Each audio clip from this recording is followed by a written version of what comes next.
How's it going, everybody? Bryan Alvarez here on Wrestling Observer Live. We are here every day, Monday through Friday, noon Pacific, 3 Eastern, Sunday, 3 Pacific, 6 Eastern, Saturdays with Jim Valley, 10 a.m. Pacific, 1 Eastern. And we are back here on the show today. And in moments, at Super Showdown, which is live right now, The Fiend, Bray Wyatt, will be facing Goldberg. This is the main event of the show. We got all the results for you. We'll tell you everything that happened on the show. Obviously, we also have AEW versus NXT from last night. And it was the go-home show for the AEW Revolution show. The NXT show was much better than the week prior. It appears the whole gimmick that they're doing with the Velveteen Dream and Roderick Strong's family, they've taken the family aspect out of it, at least as of last night. So that's a huge improvement. We can talk about both those shows here today as well. And then, in the final segment of the show, we'll be joined by Flip Gordon. A bunch of ROH shows coming up this weekend. February 28th, tomorrow, in Nashville, Tennessee, and February 29th in St. Charles at the St. Louis. It's a St. Louis area, but it's in St. Charles. So you can check out both of those shows if you're in the area on Friday and Saturday night. We'll talk to Flip Gordon about all sorts of things in the final segment of the show. So a lot to get into here today, and not a lot of time. The quick results, I'll give you details after the break. OC beat the Viking Raiders. Undertaker won the Twake Trophy. Miz and John Morrison beat New Day to win the tag team title, so there was a title change there. Angel Garza beat Humberto Carrillo. Seth Rollins and Murphy beat the Street Profits for the Raw tag team titles.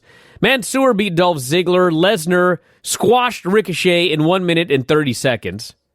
Anybody expecting otherwise? Roman Reigns defeated King Corbin in the steel cage match.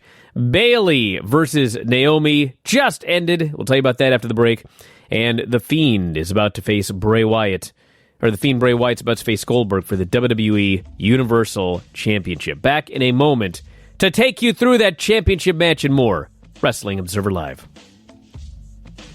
Back in the show, Bryan Alvarez here, Wrestling Observer Live. Mike Sempervive, also of WrestlingObserver.com. Belated happy birthday to Mike, who I made work yesterday. I enjoyed an excellent day off. Actually, I had a lot to do yesterday. But anyway, we got to get going here. No time for small talk because we have Super Showdown, AEW, NXT, and Flip Gordon all on the show. No calls, no texts. I just got to get going here. So, Goldberg's in the ring for the main event here with what appears to be a huge scar, by the way, on his abdomen. I don't know what that's all about. But this is the main event of the show. And because it is in the main event position, I'm thinking Goldberg's winning that title. And they're doing Goldberg-Roman Reigns at WrestleMania. But hey, by the end of this show, we'll find out if I was a prognosticator 3 weeks ago or if I am a fool. So here's a quick look at the show. The OC beat the Viking Raiders in 10 minutes. It was a tag team match. So for the Twake Trophy, what happened was R-Truth ran through everybody. R-Truth beat Bobby Lashley. R-Truth beat Andrade. R-Truth, I believe, was disqualified against Eric Rowan. And then Eric Rowan gave him the big choke head slam gimmick or whatever. And then AJ Styles came in and submitted R-Truth. So AJ's waiting for Rey Mysterio, who was advertised for the show. Rey Mysterio flew all the way to Saudi Arabia to be laid out backstage by the OC. So AJ sees him dead and he says, well, it's over. Ring that damn bell. I'm the winner. Give me my trophy. Ref says, no, I'm not ringing the bell. AJ says, well, count to 10. And if no one shows up, I win. So the ref starts counting. They cut backstage and the OC is laid out. There's the Undertaker's boots. Undertaker then comes down, doesn't even take off his outfit, gives AJ a chokeslam, pins him to win the Twake Trophy. So, Undertaker is the Twake champion, and it's going to be Undertaker versus AJ Styles coming up at WrestleMania. Miz and Morrison beat the New Day to win the tag team titles, 13 minutes. It was a match.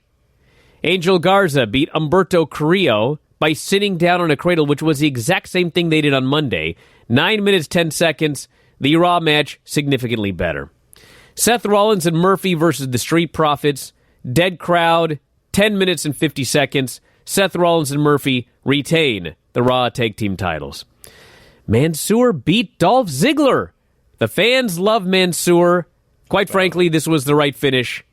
He got the big win with the moonsault. He's your winner. This is like the only place on planet Earth. Like, if your government is willing to pay $60 million for a show, a babyface can win in his hometown. Otherwise, there's just no chance. But Mansoor got the win here. You'll never guess what happened with Brock Lesnar and Ricochet. Brock Lesnar Germaned him multiple times, F5'd him, beat him in 1 minute and 30 seconds. Like, they didn't even pretend that Ricochet had a chance on television, and then they just squashed him half to death. I suppose I'll get some sort of tweet from, I don't know, maybe Ricochet or Cedric or somebody saying, well, you know, he got the rub being in the ring with Brock Lesnar. No, he was squashed. Then we had Roman Reigns beating King Corbin. King Corbin tried to use a chain. Roman Reigns wrapped the chain around his fist. Superman punch. Got the win in the cage match. 13 minutes, 35 seconds. Thank God that's over. And then Bayley versus Naomi. Bayley retained the title. Sloppy match, no heat. And that is the show. Which matches did you see, Mike? By the way, I recapped that entire show, and The Fiend still isn't done making his entrance. I saw the last hour of matches there. So I saw Ricochet and Lesnar. I saw Naomi and Bayley and all that sort of stuff. And I don't think I'm going to go back and watch the beginning from how you've described it and run through it right there. I don't think I'm going to be missing too much. If somebody else would like to let me know, sure, you can go ahead. But I can watch The Undertaker do his thing with AJ Styles in one of the video clips they'll put out. And thankfully, this thing is almost over, and we shall probably see Goldberg conquer Bray Wyatt, and Bray Wyatt will move on to John Cena. And as you mentioned, it's very much possible after Elimination Chamber coming up here that Roman Reigns and Goldberg will be your SmackDown WrestleMania main event. All right, so what I'm going to do here, I just realized that I could do this. I'm going to hit this timer here. Let's time how long this Fiend versus Goldberg match goes, because I don't think it's going long. I've been wrong before. See, we no specter of red lights yet either. There is no red light right now. Not yet. Now, I don't know if the red light... I mean, okay, here's the deal. At the Royal Rumble, there was no red light. And I think a lot of that was because it was a strap match and you had to be able to see the strapping marks. But at all the house shows, at all the dark matches, the red light has been there. So, I don't know. This could have been a deal where Goldberg said, dude, I ain't wrestling under a red light. It ain't happening. And then they just got rid of the red light. But championship match is about to begin. I talk about something else, but I got my thumb here. My trigger finger is all ready to go. And the referees rang the bell. So we're going to see how long this match goes. My prediction is under 5 minutes. My prediction is that this match will be over before we go to commercial break. Is that a safe bet? I think it's a pretty good bet right there. Why would you want it to go any longer than that? I wouldn't want it to go any longer than that. No. 5 minutes is about all you need with a Goldberg match. Any time that Goldberg goes more than 5 minutes, it's almost always never a good thing. So last night was AEW and NXT. We'll talk about that a little bit as the match goes on right here. Bray Wyatt is a big dude. And you can actually, when you have Goldberg standing there, maybe you forget for a minute with all the goofiness and everything else about exactly how big he is, but when he's actually staring down Bill Goldberg, it is kind of an impressive sight. Well, oh my God, Goldberg just speared him, and he's going for the cover, but the Fiend kicked out.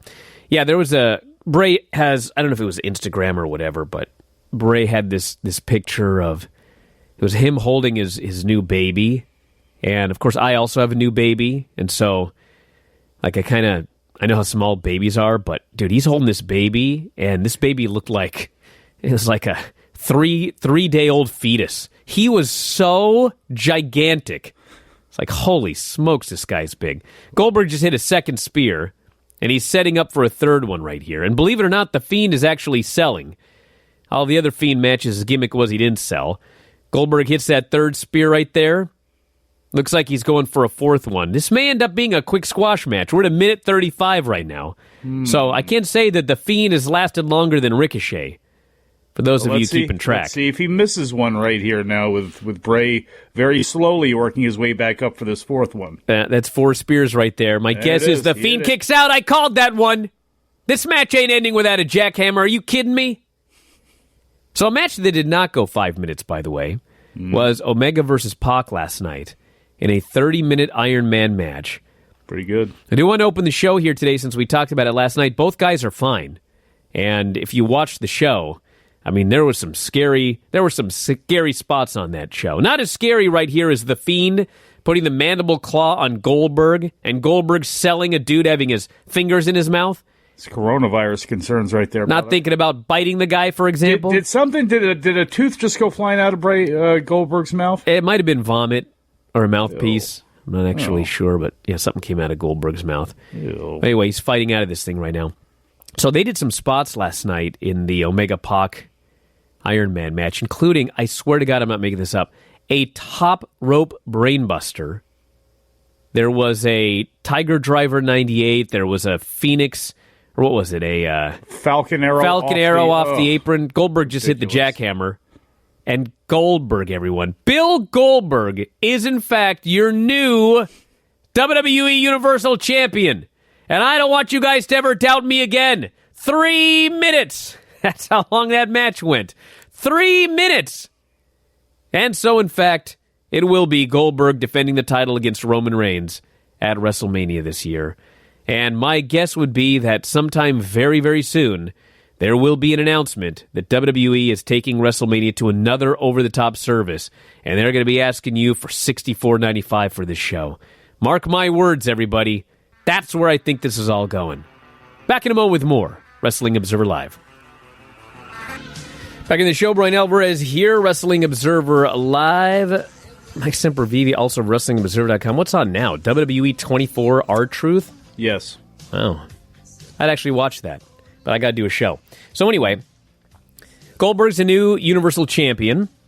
Goldberg Roman Reigns is the scheduled WrestleMania main event, and that means that Roman Reigns has to win the Elimination Chamber, which is coming up next pay-per-view. And in the meantime, we got to do something to set up the other big match, which is John Cena versus Bray Wyatt. So they could put John Cena and Bray Wyatt in the Elimination Chamber, or, I mean, we'll know tomorrow, because tomorrow John Cena is scheduled to return to SmackDown. So that's the big hook in case nobody can get out of Saudi Arabia again. You never know when something might go wrong with that airplane for 28 hours. Uh-huh.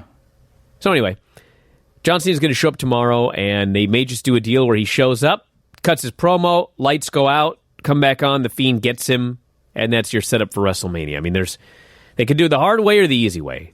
And my guess is, since the Chamber is all about Roman, here's what I feel, okay?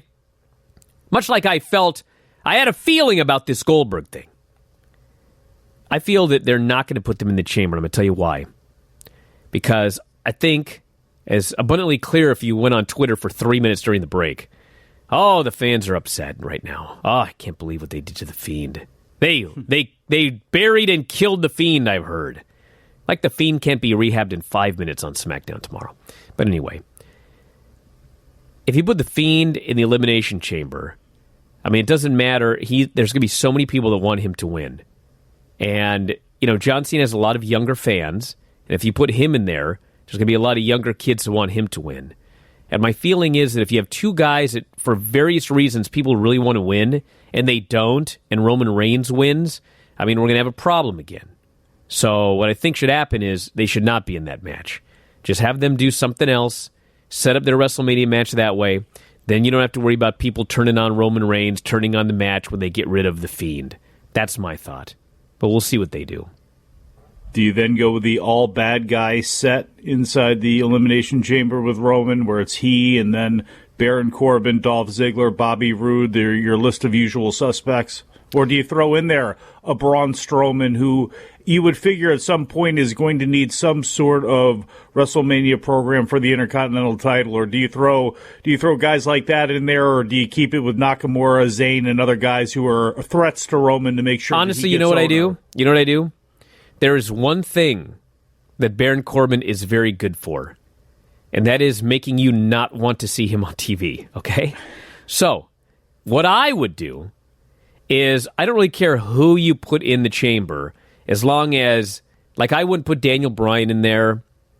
I wouldn't put in anybody that the fans would really like to see main event WrestleMania. Okay? So Roman would be in there, and Corbin would be in there. And even though they've they kind of blew off the Roman Reigns Corbin thing here.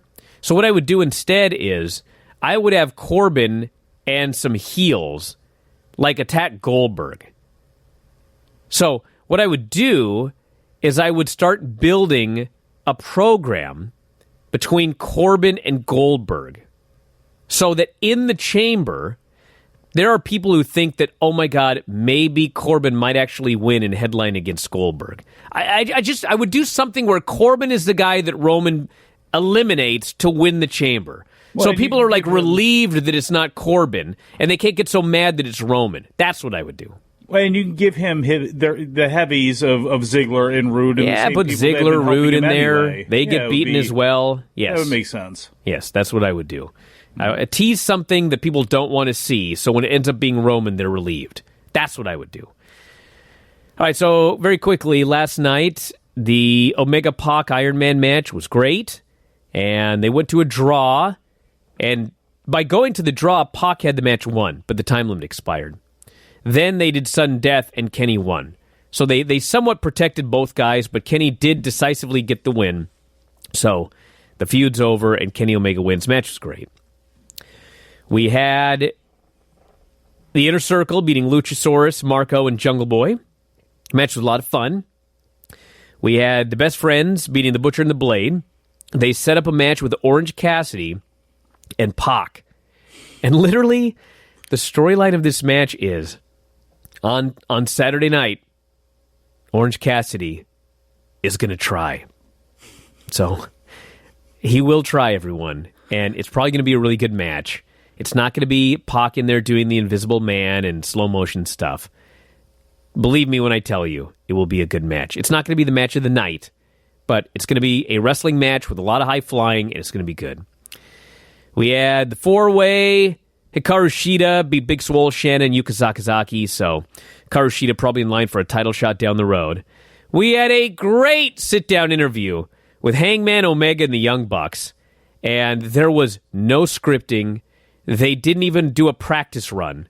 They just all sat down. They did it on one take. They all knew what each of them should say. Jim Ross led everybody in the right direction. It was so good. You understand everybody's character. You don't have to watch one moment of being the Elite. By the time this was over, you know everything about everybody here. And I thought that was so good.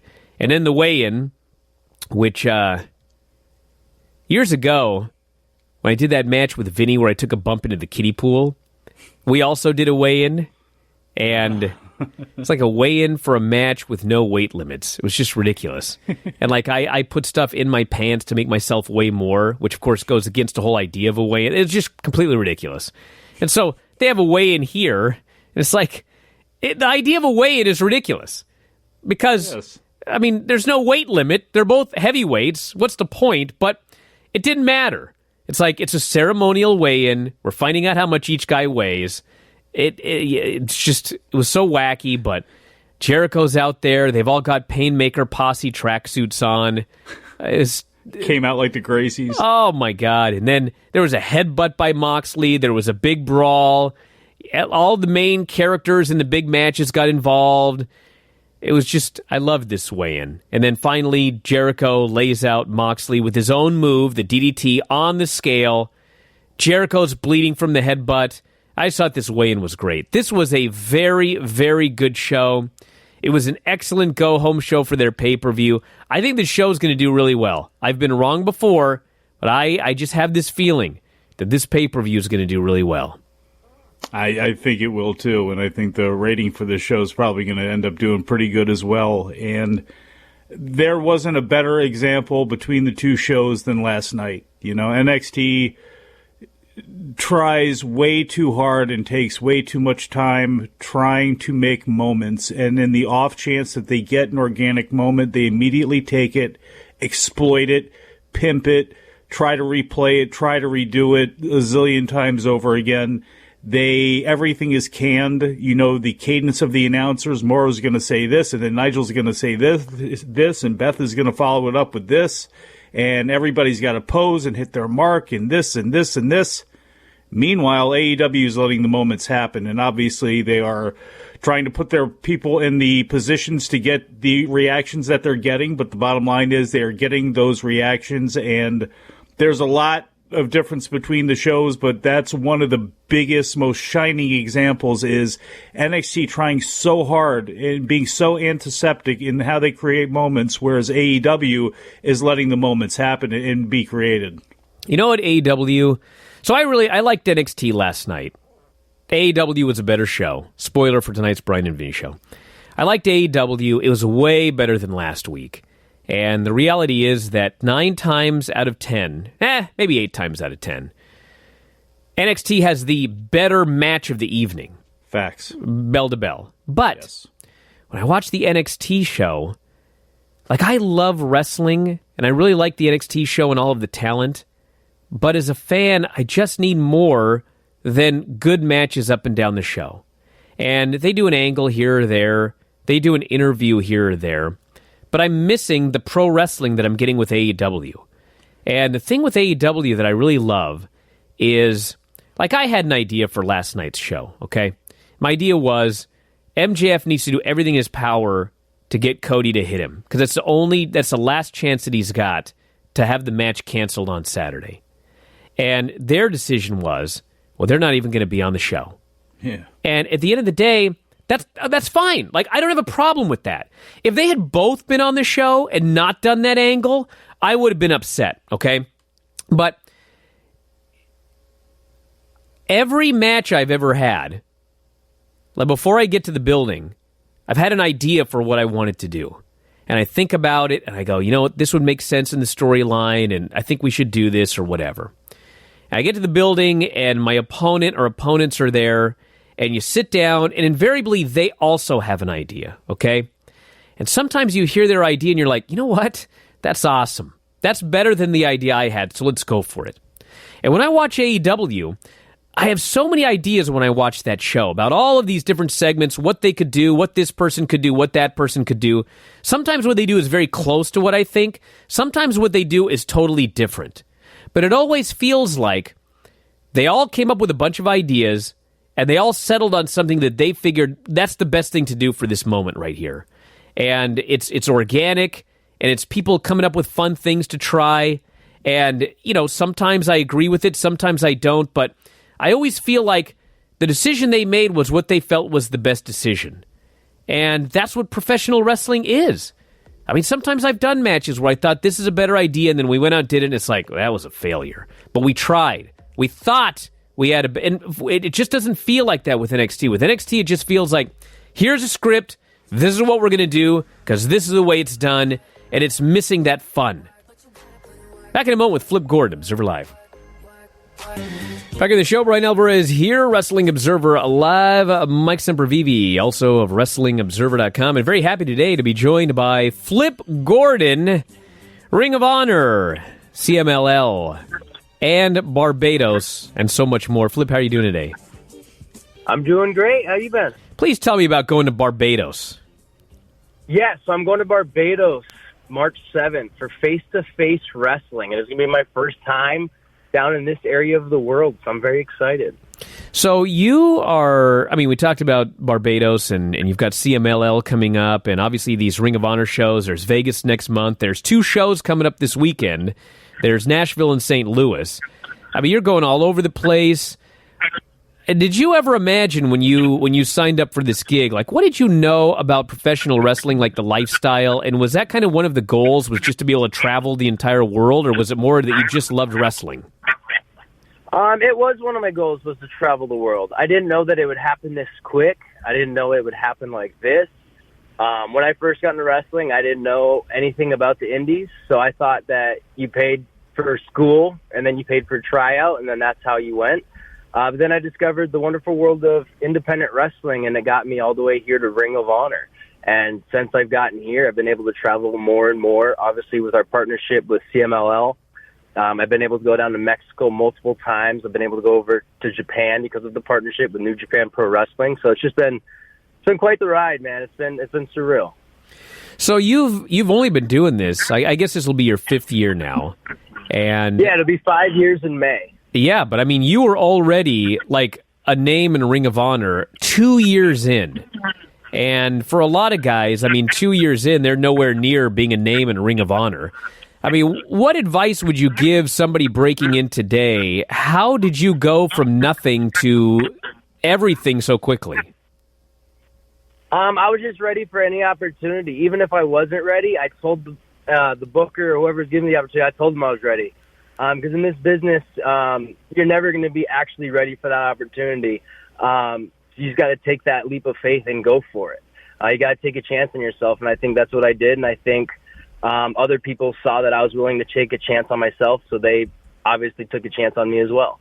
Did you work dates for free at any point or for practically nothing? There was only one time I actually ever worked for free, and it's because I didn't negotiate pay beforehand. And then I learned immediately, hey, make sure you talk money before you take a booking. And so I never got paid for that. But other than that, wait, hold on. I got to get more details on this. So you got booked for a show. You got booked for a show, and you didn't negotiate pay, and so the guy was just like, well, I'm giving you nothing.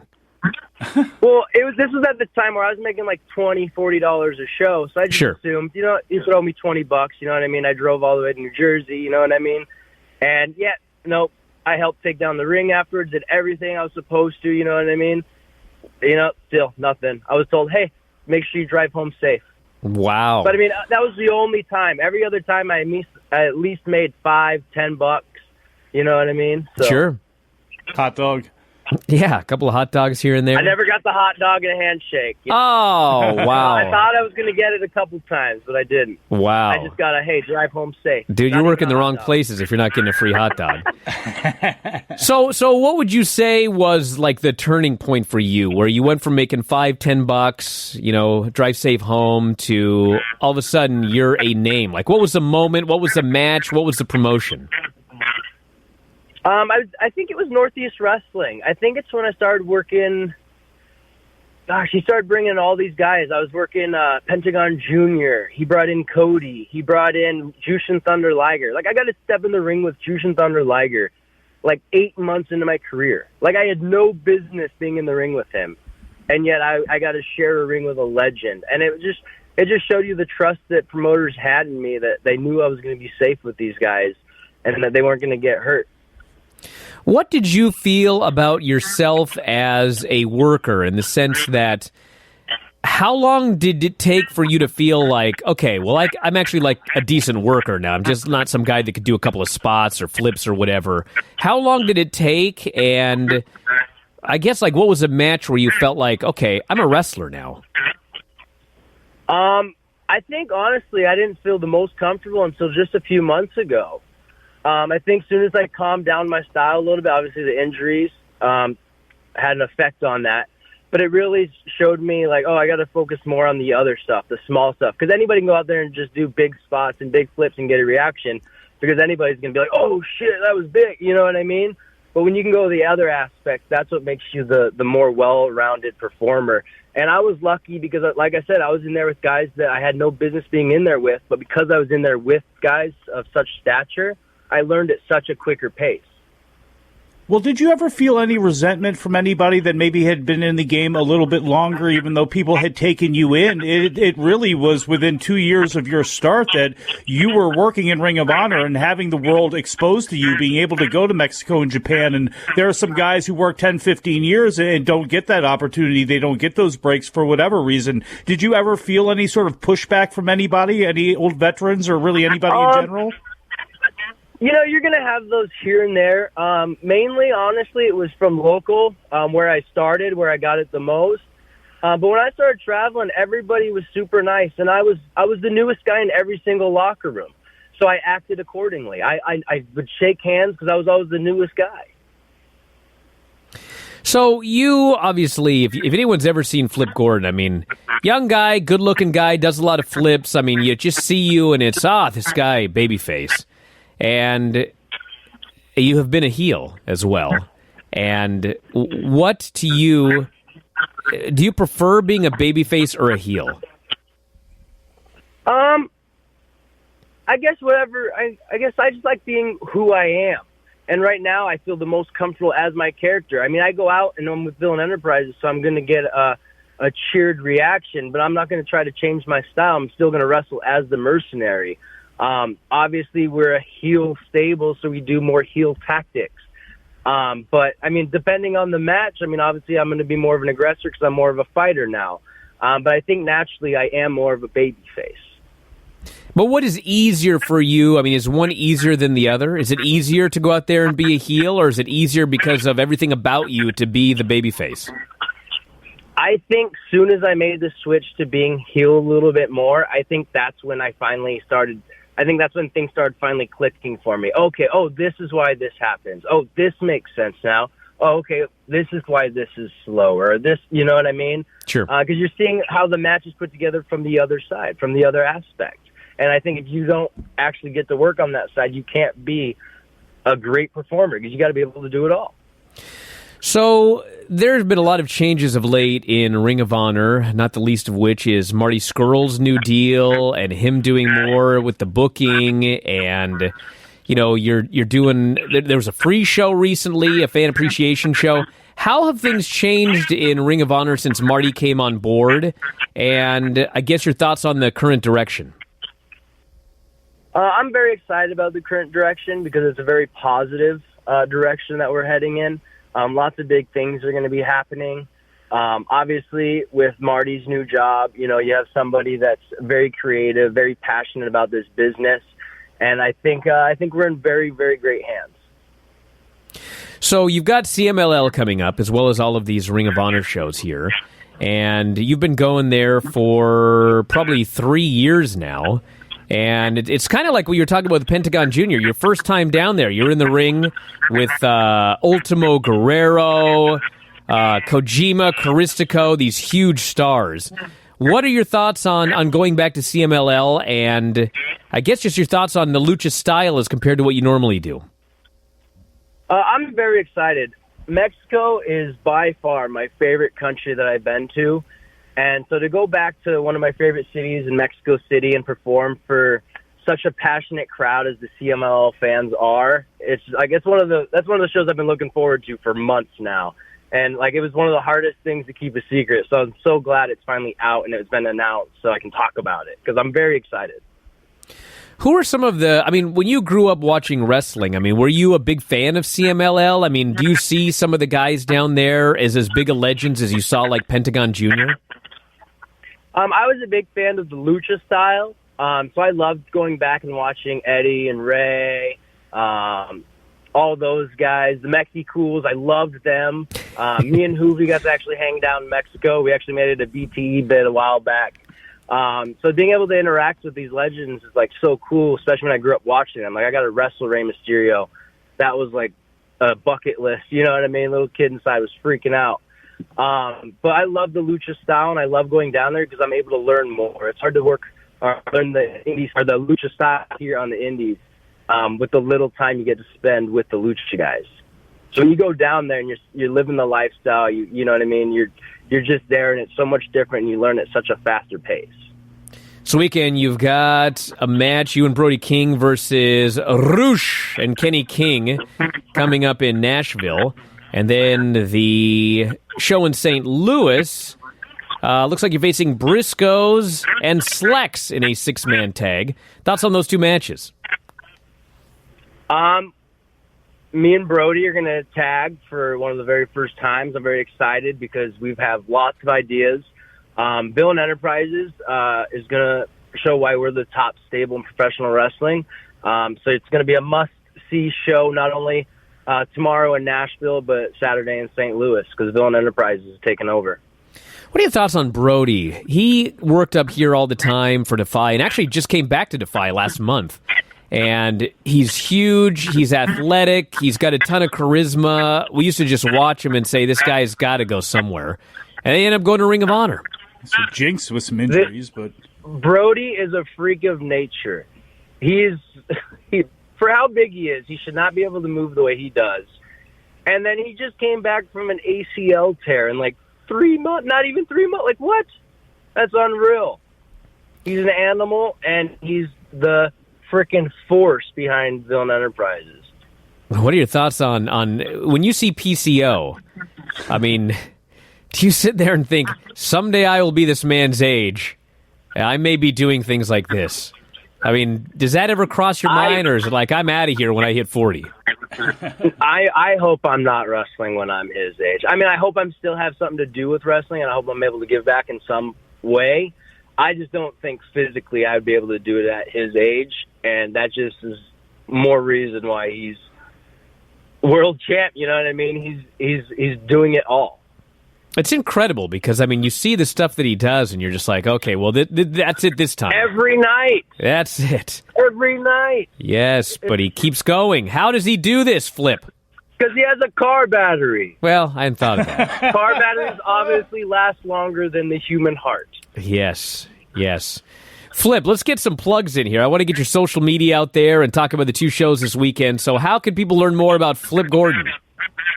Yes, you can follow me on Instagram at @TheFlipGordon. And if you want to support me, go to Pro Wrestling Tees and buy some T-shirts and hats and cool mercenary gear at ProWrestlingTees.com/TheFlipGordon. What about Twitter? Are you on Twitter?